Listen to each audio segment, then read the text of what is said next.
राज्य सरकारवर मुंबई हायकोर्टाच्या वांद्रेमध्ये होणाऱ्या नूतन इमारतीचे कंत्राट रद्द करण्याच्या तयारीत तब्बल 7 महिने उलटल्यानंतरही हायकोर्टाच्या मार्गदर्शक कमिटीनं नव्यानं बांधल्या जाणाऱ्या इमारतीचा आराखडा मंजूर न केल्यानं सरकार टेंडर रद्द करणार। या नव्या इमारतीच्या बांधकामासाठी नव्यानं बदल करून जवळपास 4,217 कोटींचं टेंडर काढण्यात आलंय।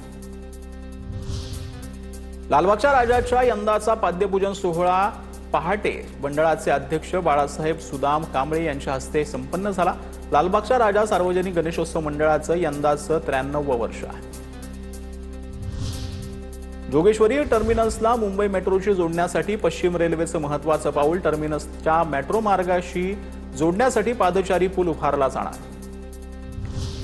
मुंबईतील बेकायदेशीर फेरीवाल्यांना ओळखपत्र देऊ नका। फेरीवाल्यांना स्मार्ट ओळखपत्र देताना आवश्यक कागदपत्रांची पडताळणी करा। बोरिवलीचे भाजपचे आमदार संजय उपाध्याय यांची मागणी। लोकल रेल्वेच्या मध्यमार्गावर 2 महिन्यांमध्ये विना तिकीट प्रवाशांकडून 62 लाखांचा दंड वसूल। दररोज सरासरी 1 लाख रुपयांचा महसूल रेल्वेच्या तिजोरीमध्ये जमा। पुणे शहरामध्ये सोमवारपासून 1 दिवसाआड पाणी पुरवठा होणार। प्रशासनाला नियोजन करण्याच्या सूचना। खडकवासला धरण साखळी क्षेत्रामध्ये कमी पाणी पुरवठा उपलब्ध।